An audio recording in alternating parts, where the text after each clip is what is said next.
Okay, so if you dive into the final, kind of feverish section of Shakespeare sonnets, this mysterious figure shows up. And she is not your typical idealized vision of love. Nope, she's an obsession. She's a reckoning with desire that is raw, honest, and, completely unforgettable. So let's try to unravel the mystery of Shakespeare's Dark Lady. And that's the big question, right? It's the one that has fascinated readers and scholars for literally centuries. For all the ink that's been spilled, she's still one of literature's greatest enigmas. But to really get why she's so compelling, we first have to understand who she wasn't. And wow, the contrast is stark. You can see it right away. The first 126 sonnets, they're all about the fair youth, this almost godlike figure of perfect beauty and virtue. But the Dark Lady, she crashes onto the scene as his total opposite. She isn't some ideal to be put on a pedestal. She is a real, messy, all-consuming obsession. And she's introduced not by what she is, but by everything she isn't. Okay, so this leads us to our first huge clue in this whole affair. The way Shakespeare just completely torches the beauty standards of his time. You gotta understand, back in Elizabethan England, fair pretty much just meant beautiful. And beautiful meant you had fair skin, blonde hair, blue eyes. That look was tied directly to your purity, your social class, your virtue. It was the gold standard, no questions asked. But Shakespeare's mistress? She has dark hair, dark eyes, and a darker complexion. So in Sonnet 127, Shakespeare does something pretty wild. He basically says that cosmetics, all that artificial fairing, have made the ideal look, well, cheap, common. Anybody can paint their face to look fair. So he argues his mistress's natural darkness is actually more authentic, more real than all those pale, painted faces at court. Well, as you can imagine, a portrait this intense kicked off a centuries-long search. A woman hunt, if you will. So let's take a look at the leading candidates in this gallery of suspects. So we've got a few key contenders. First up is Amelia Lanier. She was a professional poet herself, which was incredibly rare for a woman back then, and she had Italian heritage, dark features. The evidence linking her, though, is kind of cherry-picked. Then there's Mary Fitton, who was a big favorite guest back in the Victorian era, but whoops, portraits show she was actually fair-haired. And then you've got Lucy Morgan, a brothel keeper who was known as Lucy Negro. A really intriguing case, but it's all circumstantial. So after all that digging, what's the real answer? Well, the honest-to-goodness truth is, we don't know. We just don't. There's no definitive proof. She could have been a real person, a mix of a few different women, or, just a total figment of his imagination.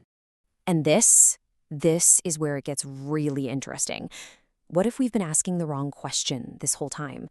What if the point isn't who she was, but what she represents?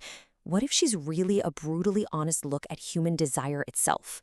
So let's turn to the poems themselves, which honestly are less about love and more like a clinical, unflinching anatomy of lust. And you see this nowhere clearer than in Sonnet 129. I mean, Shakespeare just lays out the whole psychological mess with painful clarity. He describes the mad hunt for something you know is wrong. That's the shame you feel beforehand. Then that brief moment of bliss during the act itself. And finally, that crushing wave of self-loathing that just washes over you afterwards. The key here is that he gets this destructive cycle perfectly, yet he admits he's totally powerless to stop it. Now, maybe the most famous poem in the whole sequence is Sonnet 130. It's set up as what's called an anti-blazon, which is basically a total takedown of the typical love poem. You know, the kind where the lover's features are compared to amazing things like the sun or stars or jewels. Yeah, Shakespeare does the exact opposite. He starts right off the bat just knocking them down. Nope, her eyes are not like the sun. Not even close. He keeps going. Her skin, it's kind of brownish gray, definitely not pure white like snow. And her hair, forget golden threads, he says it's like coarse black wires. He just tears down every single poetic cliché one by one. But right when you think this whole poem is just one big insult, he hits you with the turn. And that's the punchline.